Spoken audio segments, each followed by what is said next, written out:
Кеше құрметті отандастар, бүгін 17 маусым 2024 жыл. 2024 жыл. Ерғали, Лима, қайдасындар?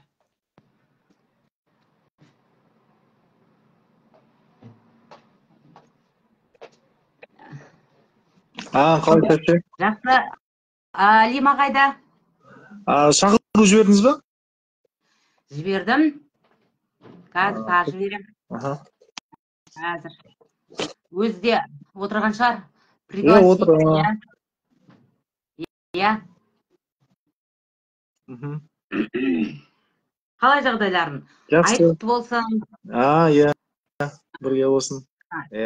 Лима, қалай жағдайың? Қалайсыздар? Жақсы, аман есенсіңдер ма? Жақсы, шүкір, аман есен. Қалайсыздар? Аман есен, айқұтты болсын. Иә, өзіңіз. Жағдайларыңыз қалай? Жақсы. Бүгін 17 маусым 24 жыл. Тікелей эфирде Ерғали Нариман ұлы мен Ақлима. Ертай қызы. Ақлима. Ертай қызы. Ертай қызы. Енді өздерін толық таныстырып, жаңағы не туралы айтатындарыңды айтып кете берсіңдер. Лима, таныстыра бер өзіңді. Саламатсыздар ма, қазақ елі? Бүгінгі Құрбан айт мерекелеріңіз құтты болсын. Мен Ақлима Ертай қызы Пернеева. Осы Түркістан облысының Төле би ауданына туып өскем. 4 баланың анасымын.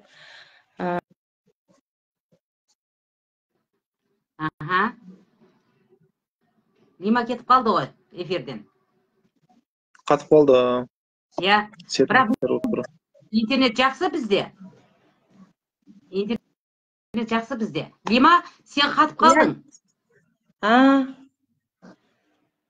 Көрінбей тұрсыздар. Жоқ, мен көріп тұрмын, бірақ жаңа қатып қалдың, қайтадан келдің. Мен даусым естілді ма қазір? Айта бер. Сол 4 баланың анасымын, қазіргі таңда Ұлы көш қоғамдық ұйымының төрайымымын. Тамаша. Ұлы көш, Лима немен айналысады сонда? Мен онша хабарым жоқ.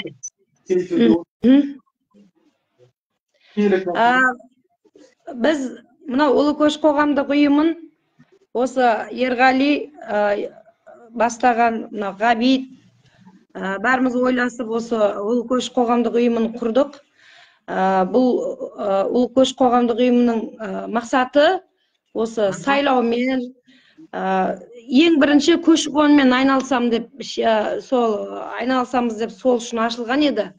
Енді оның уставтарына жаңағы сайлау туралы, сайлауға да қадағалауға, осы қоғамдық мәселелерді қадағалауға уставта енді барлық жалпылама қамтыдық. Енді білес, Ерғалидің өзі заңгер, уставты өзі жазды. Сондықтан қазір көші-қонмен осы сайлауды қолға алып жатырмыз. Ал атын айтқанымда мынау Ұлы көш деген осы көші-қонмен айналысып жатқандықтан, жаңағы Ұлы көш деген әдемі естіледі. Ол біріншіден, екіншіден менің өзімнің туылған ауылымда бізде Бесейіт Түлкиев деген бір үлкен художник дейді, суретші ағамыз бар еді. Сол кісі қайтыс болған, ол кісінің Ұлы көш деген картинасы бар еді. Сол Ұлы көш картинасы солны көрген кезде маған бір қатты әсер берген. Сол ағамыздың да жаңағыдай картинасын бір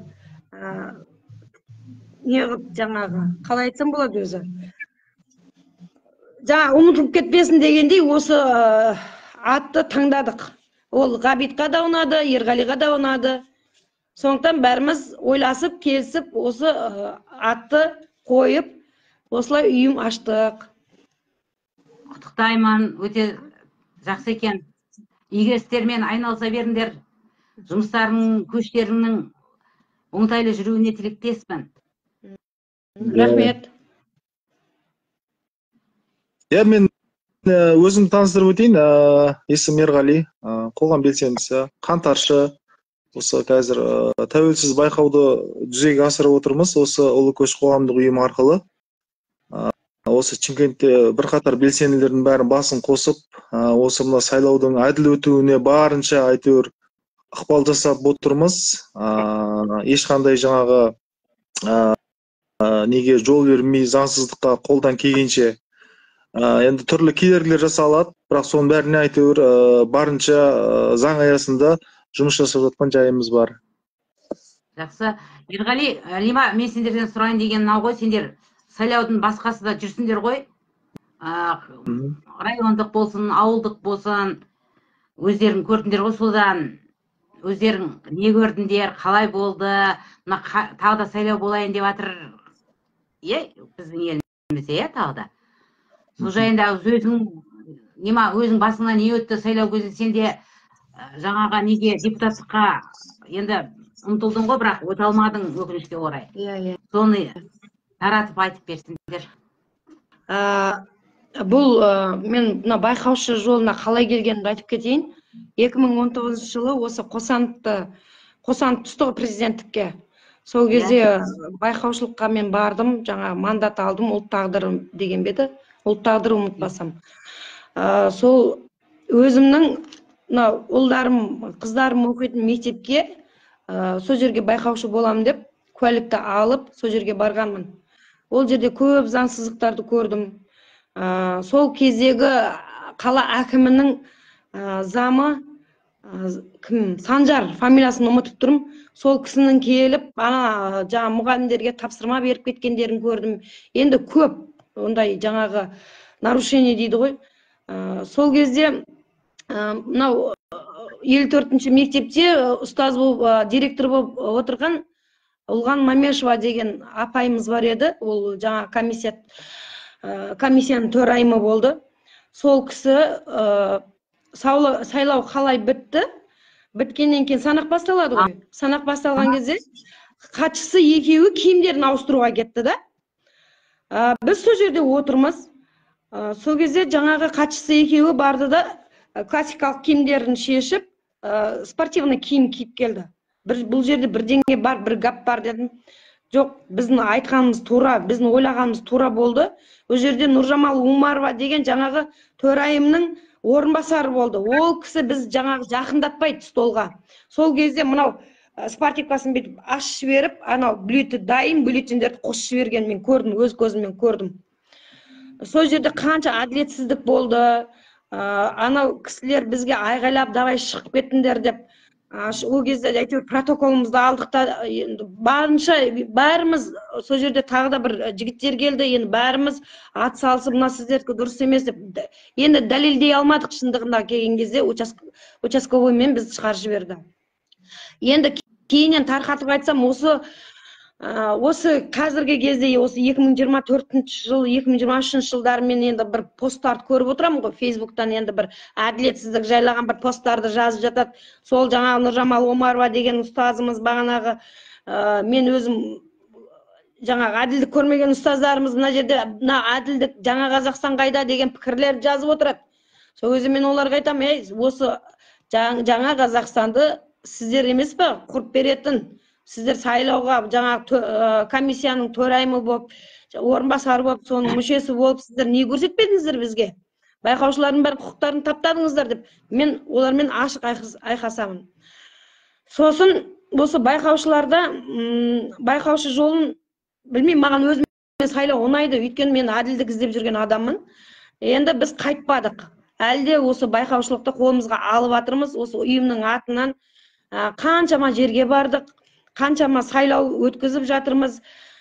Штабты басқардық, осы Ерғали екеуміз. Сол кезде штабты басқарған кезде бізді тырп еткізбейді.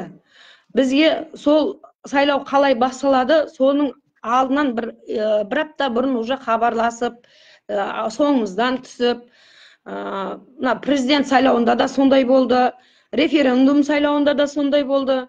Одан кейін Байдыбек ауданында сайлауға мен как ұлы көш ұйымының төрайымы ретінде мен бара алмадым.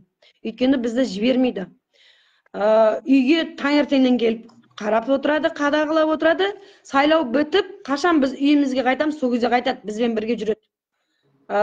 Сонда жаңағы әділетсіздіктер енді барынша, енді біз мүмкіндігінше жаңағы әділеттілікке жаңағы тырысып жатырмыз, бірақ бұрынғыдай емес, жобаға келіп жатыр. Өйткені өзіміздің құқығымызды білсек, сосын мынау байқаушы барынша өзінің құқығын заңды біліп отырса, жаңағы комиссиялар ештеңе істей алмайды деп ойлаймын. Мынандай ғой, бізде байқаушылар бар емес па? Бәрі бірдестен бір құқықта жаңағы заңды талаптарды біз талап ете алмаймыз. Неге? Өйткені ол жерде аманаттан келіп отырады, бәйтерек, тағы бірдеңе. В общем, биліктің жобасынан келіп отырады да, ол кісілер үндемей, солар не айтады, сонымен отыра береді.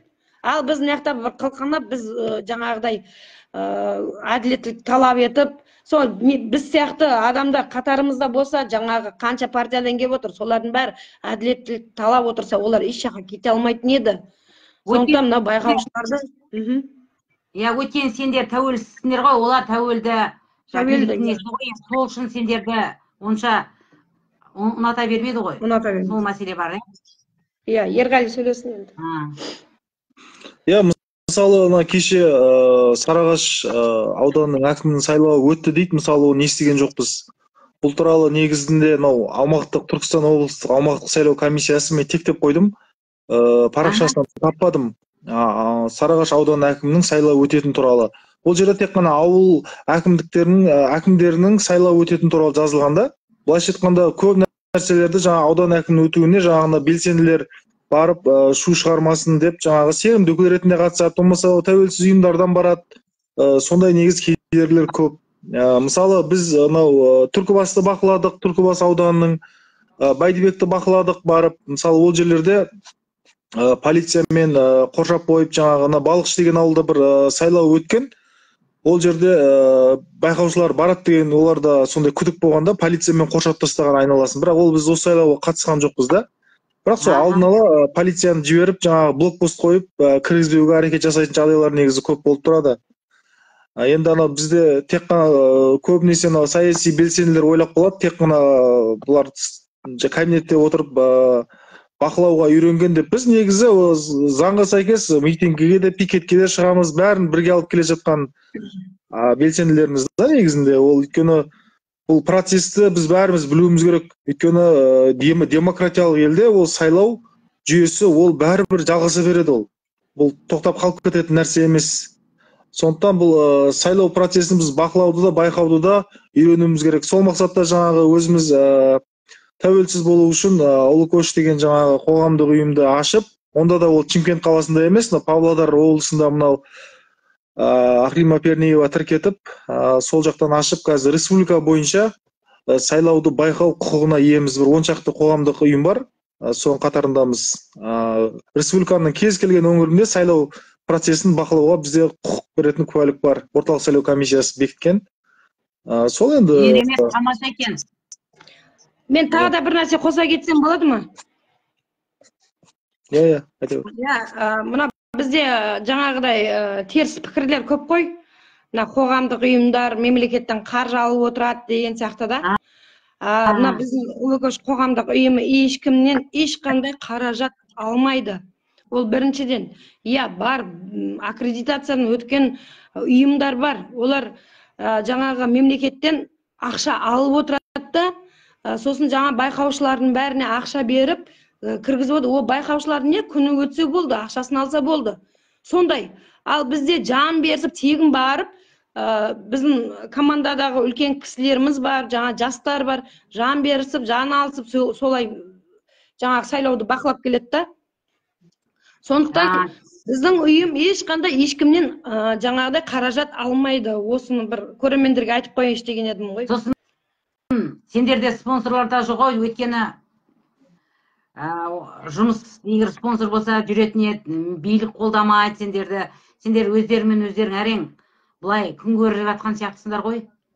Одан кейін бар ғой, Ардақ әпше, бұлай ғой. Біз мынау ұйымның өзін Шымкент қаласынан өздеріңіз де білесіздер ғой, енді бізді белсенді деп жек көреді ғой. Белсенді енді ешкімнің ешқандай несін алып атқан жоқ, ешкімге зиянын жасап жатқан жоқ қой. Былай қарап тұрғанда да, енді біз халықтың сөзін сөйлеп жүрген адамбыз. Сондықтан бізді жек көріп, жаңағыдай мына жерден Шымкенттің өзінен біз бұл ұйымды аша алмадық. Ал ол жаңа Павлодар облысының өзінде бұл ұйымның өзін ашу деген өте қиынға соқты, өте қиынға.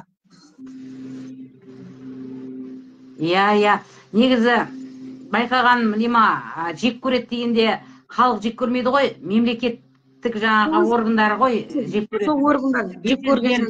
Қайда егер мемлекеттің жаңағы адамдары егер түсінетін болса, белсенділердің өте пайдасы көп қой, өйткені мына төменде не отқандарын ашып көрсетіп, кемшіліктер соларға айтады, ал мынау мемлекеттік бюджетке істейтіндердің бәрі ондай кемшілікті көрсетпейді да, көрмейді төбедегілер. Қайта белсенділерге рахмет айтып, жұмыстарына олар тегін істеп жатыр. Көтермелеу керек қой, жақтау керек. Белсенді деген ол мемлекеттің жауы емес қой, қайта сол мемлекетіне жан ашқаннан кейін шырылдап жүр, мысалы белсенділер. Дұрыс па? Мемлекетім өзімнің елім дейді, барлық мәселелерді көтереді, жан ашығаннан тегін істейді көп нәрсені. Соны көбінесе жаңағы енді жемқорлар бар ғой, енді бәрі емес, көбінесе жемқорлар жек көреді белсенділерді. Өйткені олардың қалай болса жауапкершіліксіз істеген тірліктерін бәрін ашып қояды ғой. Содан жек көреді. Халық ойлаймын, ондай жек көрушілік не ондай жоқ халықта. Мынау осы жаңағы шенеуніктер ғой көбінесе. Енді халыққа біз түсіндіреміз, көбінесе жаңағы айтады, сіздерді біреу қаржыландырмаса сіздерге не пайда сайлауды бақылап деп сондай сұрақтар болады. Біз айтамыз, біз осы қоғамдық ұйымның атын шығару үшін, елде сайлаудың әділ өтуін бақылау үшін біз қатысамыз, өйткені біз ешкімге бағынбаймыз. Мысалы, мен айтам, біз облыс әкіміне де, тіпті президентке де біз бағынышты емеспіз.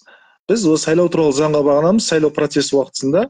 Біз анау полиция болсын, полицияның басшысы болсын, кезекші прокурор болсын, біз ешқандай олардың жаңағы заңға сәйкес әрекет жасамаса, біз олардың талабына бағынбаймыз. Мысалы да, өзіміз жаңағы сайлау туралы заңды сол бойынша, соның шеңберінде, соның аясында әрекет жасаймыз. Мысалы, көп жерлерде кіргізбеуге тырысады. Мысалы, біз ол жаңағы аумақтық сайлау комиссиясымен сөйлесеміз, жаңағы бізге жазбаша беріңіз, барлық мысалы қарсылықтарыңыз болса, бізді жазбаша бергісі келмейді олар. Мысалы, Бәйдібекте сондай болды. Сайлау жаңа несіне кіргізбеді, үй-жай өтетін аумаққа аудандық полиция бөлімінің басшысы келді мысалы. Жерде полицейлер тұр, өз сайлауды бақылайтын, тәртіпті бақылайтын 2 полицей тұр. Одан бөлек Бәйдібек аудандық полициясының басшысы келіп, начальник ровода келіп, жаңағы бізді шығаруға әрекет жасап жатыр да. Біз айтамыз, қандай себеппен шығарасыз? Сіз шығара алмайсыз бізді, біз тәртіп бұзған жоқпыз, басқа істеген жоқпыз. Солай жаңағы тапсырма солай. Полицияның өзін қазір бір жексұрын жаңағы кәсіп иесіне айландырып алғанда, жаңағы парк бел шауып кел деген сияқты біз түсіндіріп айттық. Біз тек қана жазбаша акт береді, сайлау комиссиясының төрағасы, біз сол бойынша ғана шығарыламыз. Ол уәжді дәлелді болу керек. Мысалы, біз қандай тәртіп бұздық, сол бәрі жазылу керек. Біз одан кейін прокуратурада, сотта ары қарай даулай береміз оны мысалы. Енді сондай тәсілдер көп. Мысалы, сайлау комиссия мүшелерінің өзі мынау қоғамдық ұйымдардың атынан ұсынылу керек. Партиялардан, қоғамдық ұйымның атынан, бірақ өңкей мұғалімдерден жаңағы өздері сайлап тағайындап алған жаңағы ешқандай қоғаммен байланысы жоқ. Тіпті осы уақытқа дейін қанша әділетсіз сайлау өтіп жатыр да, бір сайлау комиссия мүшесі сайлау туралы заңға сәйкес олар ерекше пікірін айтуға құқылы. Мына сайлау заңсыз өтті, мен келіспеймін деп, мысалы, ол жазбаша жазып өткізуге де құқылы. Мысалы, әлеуметтік желіге шығып, міне осындай болды деп жариялауға болады ғой, мысалы, халықтың алдында. Мына сайлау әділетсіз өтті, мен сол сайлау комиссиясының мүшесі болған едім. Ал бізде ондай таза сайлау комиссия мүшесі жоқ. Мен естіген емеспін да. Өйткені олар сол сайлау процесі өтетін уақытта берілетін бір 200 мың теңге көлемінде өздерінің бюджетті мекемеде істейтін қызметкерлерге беріледі, осы бір ай процесте дайындық, жаңағы өткізу процесінде сайлауды. Сол ақша үшін олар жаңағы еш нәрсені, барлық нәрсені жасырып жабуға тырысады. Былайша айтқанда азаматтықтарын әлі күнге дейін көрсете алмай келе жатыр. Талай әділетсіз сайлау өтті ғой, мысалы Түркістан облысы қайбір жылдары референдумда мысалы 70-80% мысалы халық келіп дауыс берді деді. Ал былайша шын мәнінде ол 30%-ға жеткен жоқ ол. Мысалда жеткен жоқ. Мысалы мен өзім 38 мектепті барып бақыладым, 30%-ке жеткен жоқ. Сайлау бюллетендерін тығып, жаңа жасырып, сондай әбігерленіп, полиция оны бүркемелеп, жаңағы бізге кедергі жасап, біздің сайлаудың бәрі осындай. Мына Украинадағыдай соттау керек. 98 жылдары ма Украинада бір 14-15 сайлау комиссия төрағасының мүшелерін соттады. Одан кейін барып жағдай түзелді. Бұлар мемлекеттің өзі соттауға мүдделі емес, арам әділетсіз сайлау өткізуге жаңағы олар ұмтылып отыр. Былайша айтқанда өз қолдарын өзі кесе алмайды бұлар. Иә, бұл жерде мынандай ғой, сайлау негізі былайша айтқанда спектакль ғой, былай қарап тұрсаң да. Олар өздері сайлап, мынау адам өтеді, мынау адам өтеді, сен мынаған дайындал, келесі жыл өтесің.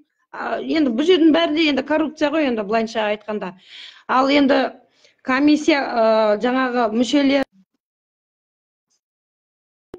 одан кейін мынау тәуелсіз деп айтпаймын, тәуелді ұйымдар бар ғой, ұйымның атынан, партияның атынан келіп жатқандар. Олардың әшейін бір ақшаны күні өтсе болды, ақшасын алса болды. Жаңағыдай келіп жатыр ма, адам санамайды да, бюллетенге де қарамайды. Сондай да. Ал бізде жаңағыдай бәрін қадағалап, неғып отырғаннан кейін мына көп жерде бізді көбісі кіргізбеуге тырысады. Опять ұлы көшпа деген осы машаттамай қай жер.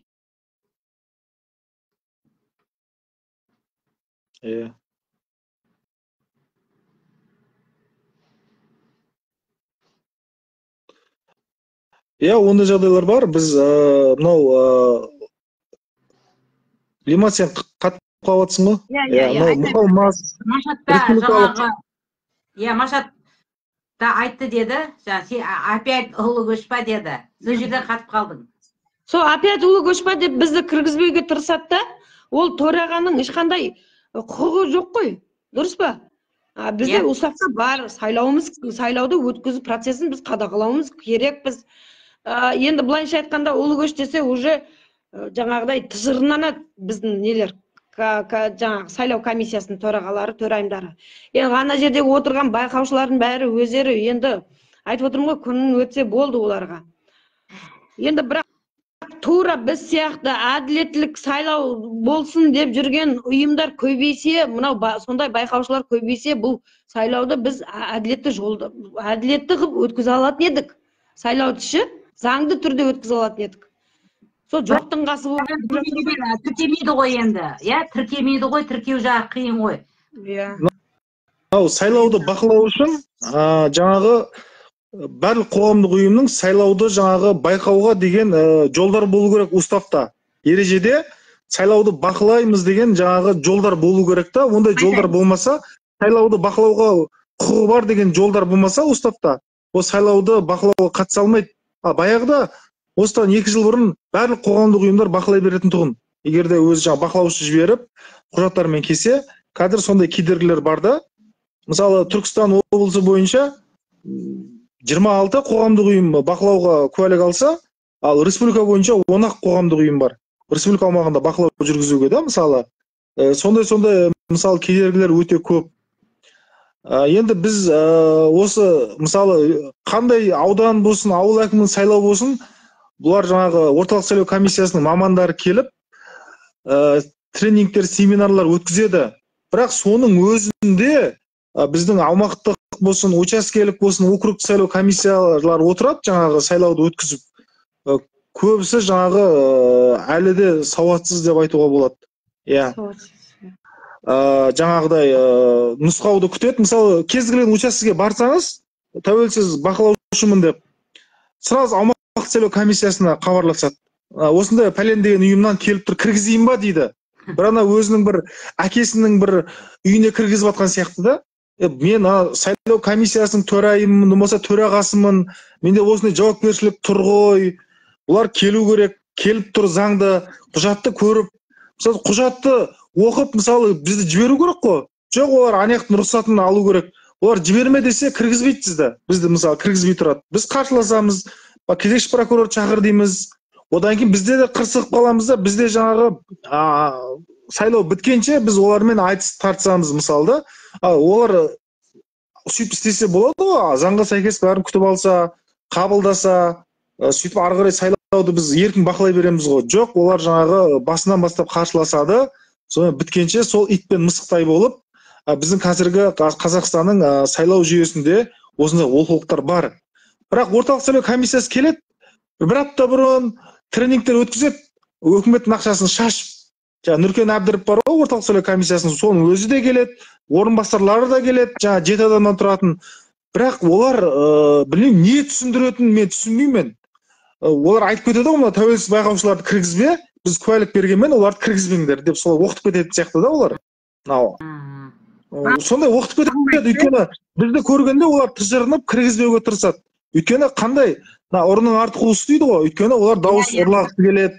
Мысалы 20 адам келсе, мысалы бір учаскеге, бір ауылда мысалы 3000 адам 1000 сайлаушы бар деп есептейік. Олар 1500 адам деп көрсеткісі келеді.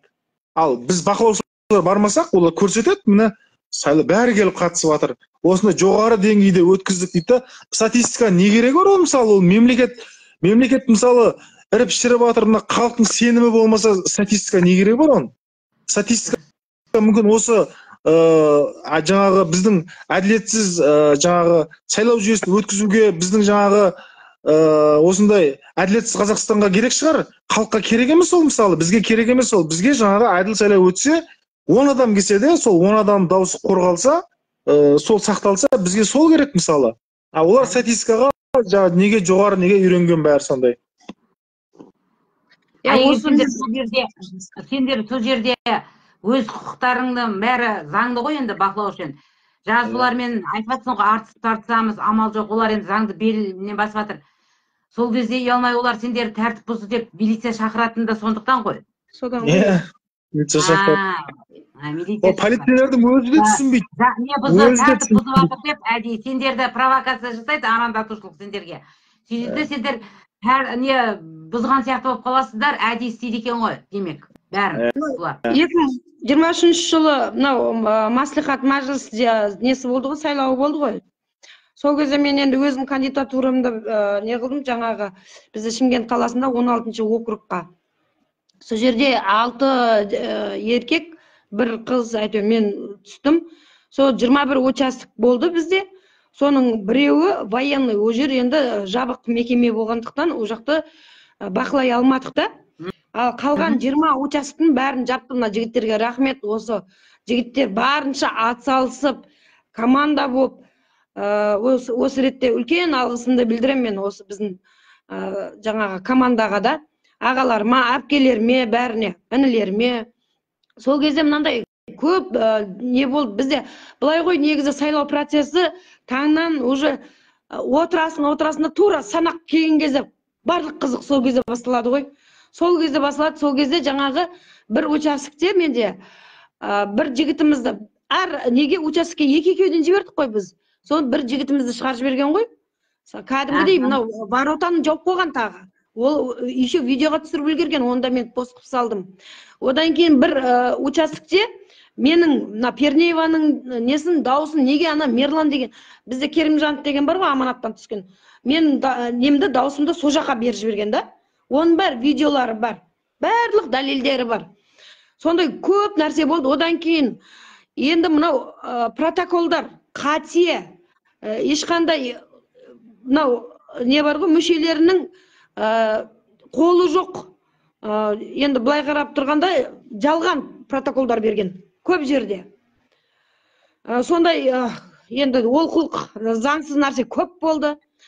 Сондықтан өзіміздің басымыздан да өтті ғой енді. Сол кезде мына кім Ерғали барынша түсіндірді. Жаңа жедел топ болды бұл кісілер. Жаңа Сабыржан ағамыз, Ерғали, мына жерде Марат Қасымбеков деген ағамыз бар. Осы үшеуі жедел топ болып 20 участоктың бәрін бір күнде қамтыды. Осы кісілерге үлкен алғысымды білдірем. енді бұл тәуелсіз байқаушылар негізі керек. Бізде анау аумақтық сайлау комиссиялары өкінішке орай семинар тренингтеріне бізді қатыстырмайды. Өйткені өздерінің жасырын сөздері бар, айтатын жаңағы солай бір жабық мекеме сияқты, бір түрме сияқты режимді. Бұларда да орталық сайлау комиссиясының сайлау жүйелері түрме сияқты режиммен жұмыс істейді, жаңағы жабық мекеме сияқты. Бұлар ашықтықты, жариялықты қаламайды. Әйтпесе бізде қоғамдық ұйымдар заңда көзделген. Бізде шақырса, бізде мысалы сол жерде сұрақтарымызды қоямыз, аумақтық сайлау комиссиялары жаңағы өзіміздің талаптарымызды, арыздарымызды, ұсыныс тілектерімізді айтамыз ғой. Бірақ отырысқа шақырылмаймыз. Бізде ешқандай. Бірақ мемлекеттен қаржы бөлініп отырған. Мысалы қайбір жылы осы қоғамдық ұйымдарға қаржы бөлінген, сонда дейді, осы сайлауды жаңағы семинар тренинг өткізуге қоғамдық ұйымдардың да құқығы бар, мысалы біз сияқты да. Сонда талапты көрмейсіз ба ол жерде? Ол қоғамдық ұйымның атында қонақ үй болу керек екен. Соның акт залында біз жаңағы бақылаушыларды оқытуға сонда ғана мүмкіндік алады екенбіз да. Қараңыз, біздің қоғамдық ұйым атында қандай қонақ үй мысалы біздің атымызға береді мысалы. Біз өзімізді балансымызда тұру керек екен да. Біз одан кейін акт залға слайд шоумен немен оқытады екенбіз өзіміз. Көрдіңіз ба? Бұны өздеріне айтқаннан шықпайтын қоғамдық ұйымдар тіркейді, аккредитациядан өткізеді, сөйтіп өздері оқытып, мемлекеттің бөлінген ақшасын өздері жей береді ғой жаңағыдай. Айланып келіп, көрдіңіз ба? Ол бақылаушылар, ол уақыт өткізетін бақылаушылар ешқандай нәрсе айтпайды, ол керек емес, жаңағы өзінің алатын 15-20 мың алады да, сайлау керемет өтті, әділ өтті деп жаңағы жүргізе береді. Сонда мынандай осы жүйемен әділетті Қазақстан дейді, жаңа Қазақстан дейді, құру мүмкін емес қой, бәрі сол ескі жүйе ғой, система ғой. Жолымен келе жатыр. Жоқ, осындай ұйымдар көбейсе да, Ардақ әпке, қараңыз, біз сияқты ұйымдар көбейсе, осы біз сияқты байқаушылар көбейсе, мен ойлаймын, жеңіске жетуге болады. Әлде кеш емес. Оңтүстікке тіркемей деп жатыр ғой, сен ана Северный Қазақстанға барып, ана Сібір жаңағы солтүстікке барып тіркелдің, оңтүстіктен өткізбеді. Жоқ, қараңызшы, ол біз белсенді болғаннан кейін тіркемеді ғой. Енді мынау халықтар өздері осылай ашып, сосын жаңағы бізден болмаса да өздері өсіп, ізденіп, үйреніп, олар да сөйтіп, біз ұқсапшы, тура заңды сайлау өтсін деп келіп жаңағыдай қатысатын болса, мысалы, ондай жаңа тәуелсіз байқаушылар көбейетін болса мына жерде, ондай заңсыз нәрсе болады деп ойламаймын мен. Өйткені бізде аз болып отырмыз ғой, азбыз біз, азбыз. Көп қорқытады дейді, терең батырады дейді.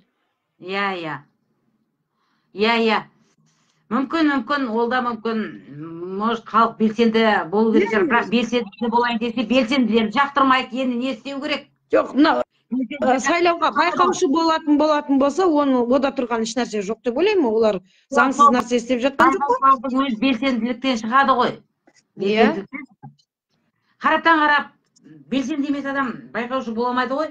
Бірінші белсенді болады, ол белсенді болу керек қоғамның. Біз бұлай ғой, халықтың арасында жүрміз ба, әпкеда? Халықтың арасында жүрміз. Енді көзі ашық, сауаты мықты азаматтарымыз көп. Мен айтам, неге осының бәрін үйлеріңізде айтқанша неге шықпайсыздар? Неге осы хотя бы осы байқаушыларға келмейсіздер ма, командаға келмейсіздер ма, үйретеміз, оқытамыз, бірге байқаушы болыңыздар дейсіз. Дейді, сайлау өздері сайлап қойған ғой деген сияқты да. Бүйтіп солай қолды сілтеуге болмайды. Әйтеуір бір кішкене не жасау керек қой, бір нәрсе жасау керек қой. Халықтың сөзінде жаны бар ғой негізі. Халықтың сөзінде жаны бар. Бұлар мысалы кандидаттар тіркеген кезде тәуелсіз кандидаттар тіркемейді бұлар. Әйтеуір жаңағы налог ұстайды, КМБ ұстайды, қарызы бар, болмаса жаңағы бұрын атасының аяғы қисық болған, шалыс басып кеткен деген сияқты өзінің болмайтын бір сылтаулар алып тастайды кандидатты да. Мысалы, жұмыс жасаймын деген жігіттер бар ауылдарда, мысалы, көріп жатырмыз ғой. Оларды өткізбейді оларды. Одан кейін жаңағы өткен күнде де мысалы мынау халықтың мысалы кеше Сарыағашта болып жатыр, Сарыағаш қаласында сол тұрғылықты халықтың мысалы 100 ба 150 адамды тұрғынды сайлаушыны басқа ауылға тіркеп жүрген. Яғни ана тәуелсіз кандидаттың атынан енді ауылда белгілі ғой, WhatsApp чаттары бар, жансыздары бар, кім кімге дауыс береді. Бұда трайбализм бар мысалы ауылда. Өз жаңағы белгілі болады, өз сайлау өтетін күнге дейін өз бір ай үгіт насихат кезінде біз пәленшеге береміз, біз түгеншеге береміз деп бәрі анықталып қойылады оны. Сөйтеді бұлар сол бір терезе арқылы жаңағы аудандық әкімдік өздерінің жаңағы аманаттарынан азаматты өткізу үшін ананың жаңағы қарсылас кандидаттың сайлаушыларын бәрін лақтырып тастайды жан-жаққа, шашып тастайды, болды. Сөйтеді өзінің жаңағы туған туыс тумаластарын сол ауылға келіп тығады пропискамен уақытша. Сөйтеді басым дауыспен жеңіп кетеді мысалы. Сондай құйтұрқылықтар өте көп мысалы. Сондай көп. Ешқандай таңғалмаймын өзім, шынымды айтсам, ондай болатынын білемін да, мына жүйе. Сондай олқылықтарды егерде мынау орталық сайлау комиссиясы жүйесін бұл әкімдерге бағынбайтындай қылу керек та. Мысалы аудандық аумақтық сайлау комиссиясының төрағасы аудан әкіміне бағынышты. Оны аудан әкіміне бағынбау керек. Ол тікелей анау мүмкін парламентке бағындыру керек па, негізі президентке бағынады ғой, бірақ бұлар жергілікті жерде жергілікті басқару органына бағыныштылық қойғанда бұларды. Сондықтан бұлар әкім не айтса соны орындайды. Бұлардың жаңағы тәуелсіз ерекше пікірлері жоқ азаматтарды отырғызып қойған. Мысалы Сарыағашта осы сайлау өтердің алдында бәрін ауыстырып тастаған. Көпшілігін ауыстырып тастаған сайлау комиссия төрағаларын, мүшелерін мысалы да. Олар партияның атынан, қоғамдық ұйымдардың атынан барып отырса, мысалы біздің осы ұлы көштің атынан осы мысалы қанша участок бар? Шымкентте участок көп. Сол егерде бізге ұсыныс берсе, осына бір адам беріңіздер, бір сайлау учаскесіне десе, біз тауып беретін едік. Олар шықпайды, өйткені олар тәуелсіз адамдардан қорқады. Жаңа көлеңкесінен қорқатын бюджетте істейтін мұғалімдер, дәрігерлер, тағы жаңа поштада істейтіндерді соларды отырғызып қояды. Олар жаңағы сайлау туралы заң түгілі өз басын жөндеп алып жүре алмайтын азаматтар да мысалы. Оларға не керек? Оларға өткізсе, ақшасын алса болды. Сайлау әділетті дейді. Олар отыра береді. Олар Қазақстанның дамуы, әділетті сайлау, азаматтық қоғам деген нәрсені түсінбейтін адамдар мысалы. Сұрайсың барып сайлау комиссия мүшелерінен, қай партиядан сіз десең, мен аманаттамын дейді, анау Ақ жол партиясынанмын дейді. Төрағасы кім десең білмейді.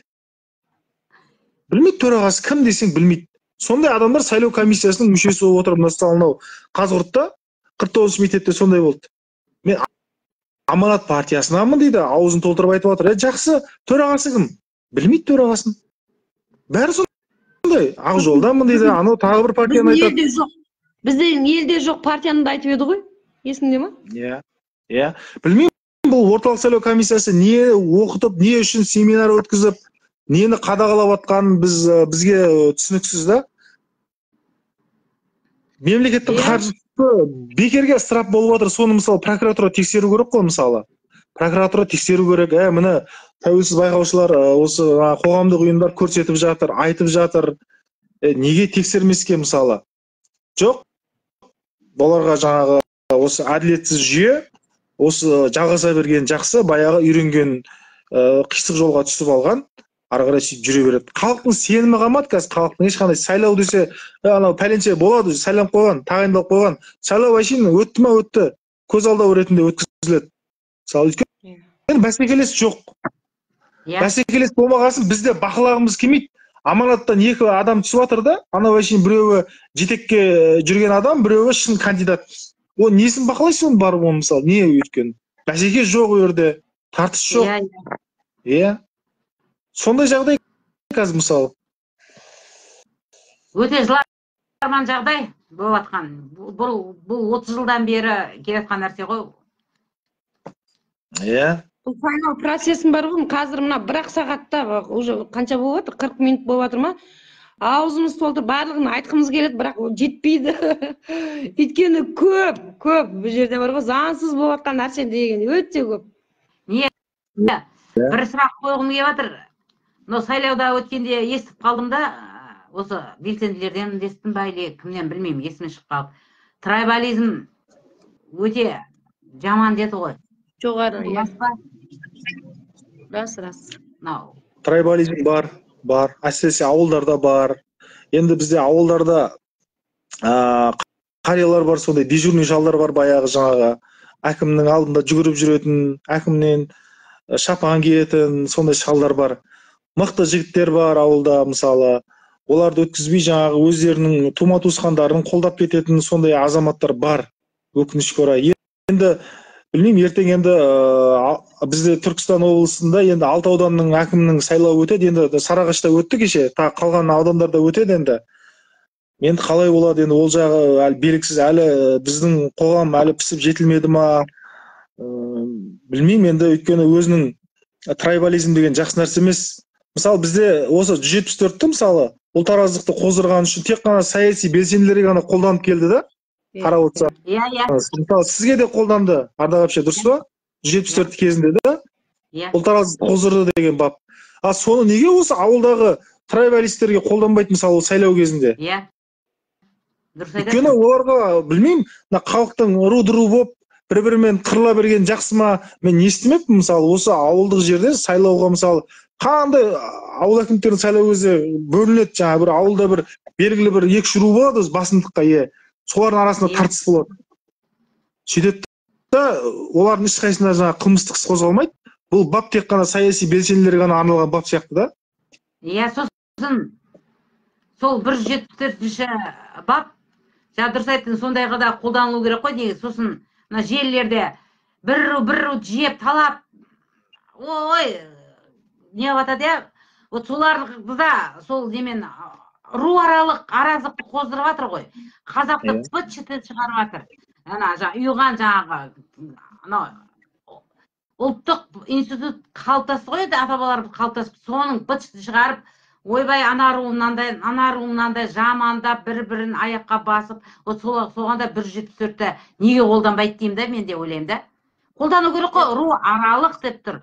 Ру аралық қоздырып отыр, арандатып жатыр, ана қазақты не қылып жатыр, арасына от салып жатыр бір-бірін, ана рулардың ше, сондай. Енді біздің қазақ былай ғой, 100-ге бөлініп алды ма, 100-дің ішінен руға бөлініп алды ма, енді мына бір заң келгеннен кейін еркек пен әйел болып бөлініп жатыр.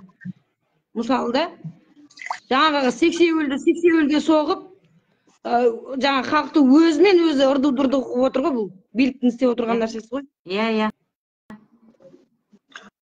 Сол енді біз алдағы уақытта енді сайлауды бақылауды бәрібір жалғастыра береміз. Мысалы жақсы азаматтар бар, мысалы түсіп жатыр сайлауға. Мысалы кейде халықтың өзі айтады, хабарласып, сіздер келіп бақыласаңыздаршы, біз жаңағы әділдік жоқ деп кәдімгі халық бізге келіп жаңағы шағынады да, прокуратураға, болмаса жаңағы аумақтық орталық сайлау комиссиясына шағымдамайды, осы тәуелсіз байқаушылар ұйымына келіп айтады, сіздер сайлауды бақылаңыздар, берген дауысымызды жеп қоймасын, ұрлап қоймасын деп жаңағыдай да. Келеді, жақсы дейміз да, жаңағы барып бақылаймыз.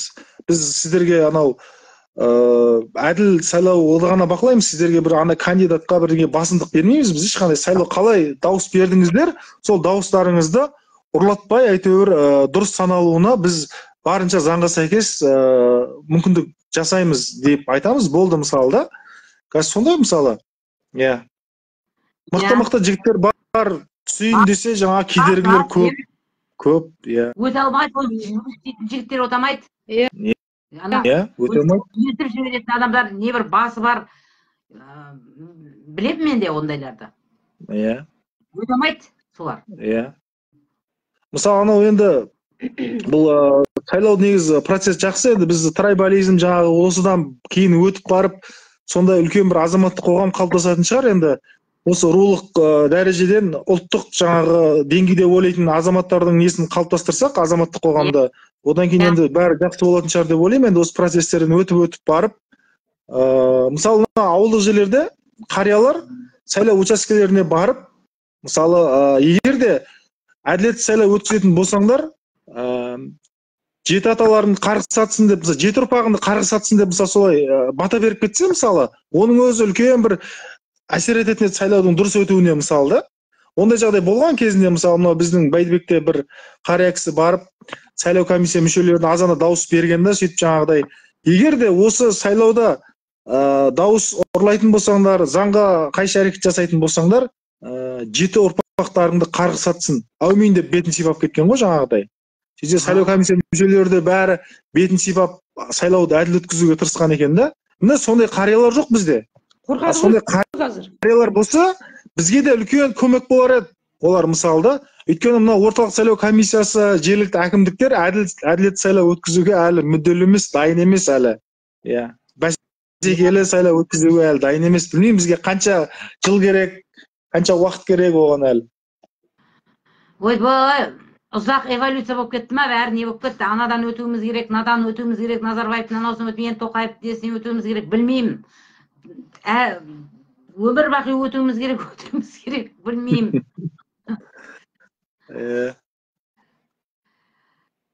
Қай уақытта қалыптасып, ұлт болып, біріккен мықты ұлт болады екенбіз деймін. Мен ойлаймын, халықта тұрған ешнәрсе жоқ, өзім ойымда негізі. Кез келген, мысалы, лидерді, мысалы, президенті дейік, кез келген елдің да, халықты ұйыстырам десе ше, өзінің қолында. Халықты білімді қылам десе де өз қолында. Мысалы, халықты ашықтайым десе де өз қолында, тоқ қылам десе де өз қолында. Барлығы өз қолында. Ол ана деген ол жүрмейді, өтірік оның бәрі. Өйткені халықтың ырду-дырду болған ол өздеріне жақсы ғой, мияқтан ұрлай береді. Өйткені коррупция бар бізде. Дұрыс па? Ол кез келген мемлекеттің, мысалы, президенті халқын тойдыруға және жұмыспен қамтамасыз етуге, бақытсыз өмір сүруге қамтамасыз етуге оның міндеті негізі. Бізде ондай жауапкершілік жоқ. Президенттен бастап қайсысын алсаң да, чиновниктерді ал, депутаттарды ал, ешқайсысы халықтың жаңағыда заң шығарғанын айтып берші, сол халыққа жағымды 30 жылда бір осындай заң шықты ғой деп айтшы. Айта алмайсыңдар, ешкім айта алмайды. Керісінше камералар көбейіп жатыр, штрафтар көп, керісінше халықтың қалтасын ұратын болып жатыр ғой, халыққа қарсы жұмыс істеп жатыр ғой. 30 жылдың ішінде бір халыққа жағымды заң шыққан жоқ. Мынаның өзі мынау кешегі отбасылық зорлық-зомбылықтың дұрыс заң сияқты былайша қарағанда. Ішіне кіріп қалсаң бомба ғой кәдімгі. Сырты вроде жақсы, жаман емес. Бомба ғой енді ішіне кірсең. Мынау әйел мен сен айтып отырсың ғой, еркекті бөліп жаңағы. Енді белсенді еркектер нелерін алатын болса, сондай жолды әдейі жала жауып, әйелін сүйреп ұрып жатыр. Анау көрдің ба, көшеде сол екен, анау екен, бетін көрсетпейді. Міне көрдіңдер ме, анау пәленше, ана әйелін сүйреп ұрып жатыр деп сөйтіп жала жаба береді енді. Мынау мысалы жаңағы ішкі саясаттан болсын, басқа жақтан болсын келіп, әйеліне айтса жаңағыдай ақша предлагать ететін болса, кейбір әйелдер барады ондайға. Барады, ондай арандатуға барады. Өйткені халық жағдай қиын, ақшаға мұқтаж. Енді бір ауыз пікір айтып, нені тікелей эфирді аяқтаймыз ғой, өйткені созылып кетті ғой деймін, иә? Әрине. Созылып кетті. Лина, өзің айтатын тағы нелерің бар ма, қалып кеткен? Мен ба? Иә. Жоқ, айтқанда былай жақсы қамтып айттық қой. Енді бағана кімнің Ерғалидің айтып атқаны рас. Жаңағы ақсақалдарымыз қолға алса деп отыр ғой. Бұл жерде мен өз басым, өз көзіммен көрдім ғой. Ақсақалдардың қалай битіп кететін. Ой, айналайын қызым, сені деп отырмыз, саған дауыс береміз, үйтеміз, бүйтеміз деп отырып, тайқып кетіп атқан ақсақалдардың бәрін көрдім. Мынау шындыққа келетін, әділдікке жүретін ақсақалдар жоқ бізде. Бізде тәрбиелейтін, жаңағы сіздер айтып отырсыздар ғой, президент деп. Президенттің несі, жаңа тойхана, мешіттерді салып тастап, мысалы, халықтың бәрін кредитке тығып тастады. Ол сенің сайлауың болып жатыр, мына жақта сайланып жатсың ба? Саясатпен шаруалары жоқ. Шындығында келген кезде. Мысалы, басқа мемлекеттерде 5 жасынан бастап осы саясатқа үйретеді. Ол дамитын мемлекеттер. Біз дамымайтын, мынау халық өзімен өзі надан болып, өзімен өзі тойын тойлап жүре берсін, кредитін төлеп жүре берсін, барсын ана мешке Аллаху акбар деп барып еңкейе берсін деген сияқты не істеп қойғанда, бізбен жұмысы болмасын деген сияқты ғой бұлардың тілектерінің бәрі. Жаңағы біз мысалы тәуелсіз бақылаушымыз ғой, бағана айттым ғой, бізге ойбай опять кім ба ұлы көш па кіргізбеңдер деген сияқты мынау аумақтық сайлау комиссиясының төрағалары солай бізді кіргіздірмеген. Олар да сондай сияқты да жаңағыдай. Бұлар өздерімен өздері болсын, бізге ешкім тиіспесе, сайлауды спектакль қылып өткізе берсек, білгенімізді істесек, ана жерден тендер алып анша ақша алсақ, мына жерден мынанша алсақ, мынаны жымқырсақ, үйтсек, бүйтсек, біздің ішкі немізге, ешкім кухнямызға ешкім кірмесе екен деп отыр ол. Сондай нәрсе да. Ал халық соны түсіну керек. Мына тойды доғару керек. Мына мешітті доғару керек. Ілім, білім, ғылым іздеу керек. Іздену керек. Біздің жастардың бәрі қазір қарасаң мешітте. Анау жас жаңағы уағыз айтатындар шығып апты. Енді қарасам мен қанша жас кішкентай мысалы да. Жаңа біздің ақсақалдарымыздан кішкентай молда болып алған. Соған ұйып отыр мысалы жастар. Сол мен айтатын жаңа халықтың көзі ашылса екен деймін да, басқа не айтам? Иә. Ал Ерғали, өзің бірдеңе. Енді анау кімнің сөзі бар ғой, Әл-Фарабидің сөзі бар. Қарапайым халықты шенділер тәрбиелейді деген. Жаңағы бір топ итті арыстан басқарса арыстанға айландырады. Бір топ арыстан ит басқарса итке айландырып жібереді деген да, бәрін бірдей ше. Yani біз сол итке айланған қоғамбыз ғой негізінде. Жаңағы қус кеуделерді қаптады. Біз баламызды мысалы бала шағамызды, ұрпағымызды сен әкім боласың, сен бастық боласың деп солай тәрбиелейміз да. Біз жоқ, керісінше сен адам бол, сен азамат бол, сен мысалы балиғат, шариғат жасына толдың, 13-ке толдың, сен мынау қоғамдық саяси істерге араласуың керек. Мысалы сен байқаушы бол, сен байқаушы болып көрші, азынан кешке дейін отыр. Мысалы осындай қоғамдық ұйымдар бар, мысалы Чемпион Түркістанда мысалы ұлы көш деген қоғамдық ұйым бар екен деп, мысалы әке-шешесі солай кішкентай айту керек қой. Мысалы сен мына кітапты оқы, сен мына қоғамдық ұйымды, мысалы тәуелсіз байқаушылар бар, сен балам, сен 18-ге толдың ғой, сен соны байқаушы болып көрші. Сен сайлау процесіне қалай өтеді, саясат деген не, сен солай түсінесің, сен кішкентай санаң ашылады деп солай айтатын ата-ана жоқ қазір. Олардың ойы жаңа сен ақша тап, сен байы, сен анадан машина ал, жақсы үйде тұр, сен мынау халқың, басқан көк түйін оларға мысалы да. Өңкей жаңағы боқ көтерген боқтың қабы дейді ғой, абай айтпақшы, сондай біз қус кеуделер армиясын қаптатып жатырмыз қазір. Сөйтеміз де сол баламыздан біз үлкен үміт күтеміз. Балам бастық болады ертең, президент болады. Ол президент бастық болғанда сондай өз сияқты иттердің санын көбейткен қоғамды қалыптастырады, ол болды. Мысалы да. Өз сияқты, мысалы сол адам үйленсе де өзің ит болсаң, сен өзің сияқты иттерді өмірге алып келесің ғой, болды ғой, басқадан не күтесің сен мысалы балаңнан. Мысалы сен балаң сенен асып тұрмайды ғой. Мысалы да. Құнанбайдан абай туды мысалы. Сол сияқты ғой, мысалы тегінде бар нәрсе. Анау қошқардың бойында арқардың қаны болмаса, тастан ырғымас еді дейді. Ол арқардың қаны бар қошқардың бойында, одан кейін секіріп жатыр. Ал сен балаңда ондай ешқандай саяси бір саңлау болмаса, саясат несі мұрнына бармаса, сен оны президент болғанда, сен әкім болғанда сен бір елге жақсылық жасай ма ол? Елді ұшпаққа шығара ма мысалы? Ол ертең сотталып кетеді. Атаусыз, есімі ескерусіз бір бейшара болып бір жерге жатады ол ертең. Иә. Сондықтан біз сондай нәрсеге тәрбиелеуіміз керек қоғамды. Мысалы байқаушы таппаймыз ғой біз. Мысалы шақырасын, келдік, ақша бересіңдер ма дейді. Сен бір күн уақытыңды қишы, айналайын, бір демалыс күні, мысалы демалыс күні өтеді сайлаудың бәрі да.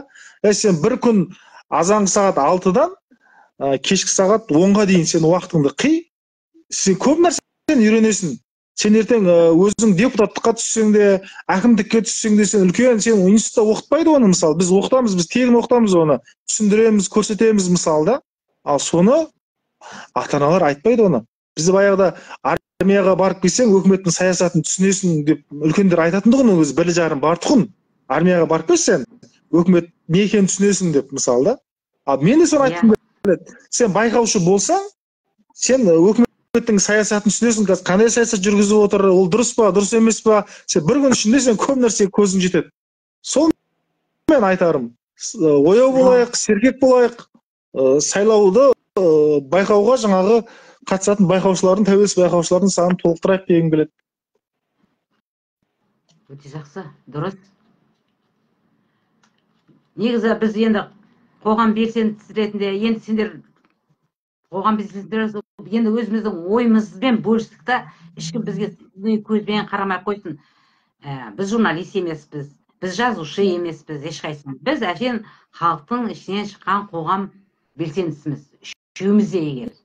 Сендер екеуің белсенді жұмыс істеп жатсыңдар. Болса да, анау сайлауды бақылап дегенде, анаяққа барып, неяққа барып, көргендерің, білгендеріңді. Бұл өте жақсы, осындай пікір өткізіп тұрған дұрыс деп ойлаймын мен өзім. Мысалы, әр тақырыпты алып, аптасынан бір рет болса да, или 10 күнде болса да, осындай нәрсе жүргізіп тұрған пайдалы деп ойлаймын өз басым. Дұрыс қой. Осындай нелеріміз көп болсын енді, осындай кішкентай сайлау туралы айтып, халықты кішкентай көзін ашып. Өзіміздің осы жазылып қалған енді, мына видео ролик жазылып қалады ғой. Бұл енді бәрі тарихта да қалады, кезінде айтылған екен ғой мынау деп. Қазір көрмесе 10 күннен кейін, 10 күннен көрмесе 1 жылдан кейін көреді адамдар. Сондай сияқты ғой бұл. Ең басты жазылып қалу керек та, тыңдайтын адам тыңдайды өзі, керек адам тыңдайды. Әрқайсының қолында сотовый телефоны бар ғой, смартфондары бар, әрқайсының. Мына халық енді қатты сынамасын, мінемесін, енді жаңағы әпкеміз айтпақшы, журналист емеспіз, сонша оратор емеспіз, әйтеуір барынша түсіндіруге атсалыстық. Сондықтан анша-мұнша несі болса айып етпеңіздер. Біз жасанды нәрсе істемейміз, бәрі мындай жасанды емес, біздікі бәрі табиғиді енді қарап отырсақ. Қоспа жоқ, шынайы өзіміздің келбетімізбен, өзіміздің қалай бар, солай өзіміз көрсетіп отырмыз. Барымыз. Пікірімізді айттық. Бопты онда. Рахмет. Жақсы. Керемет, не болды өзім жеңілденіп қалдым, есіп шығып тұрайық, құдай қаласа. Әрине. Рахмет, Ерғали, Дима, рахмет. Аман болайық. Онда. Сау болыңдар. Келесі сұхбатта жолыққанша жақсы, сау болыңыздар. Келесі сұхбатта не туралы айтатынымызды бірінші жеке деманиде талқылаймыз ғой, қандай тақырып болады. Сау болыңыздар. Сау болыңыздар.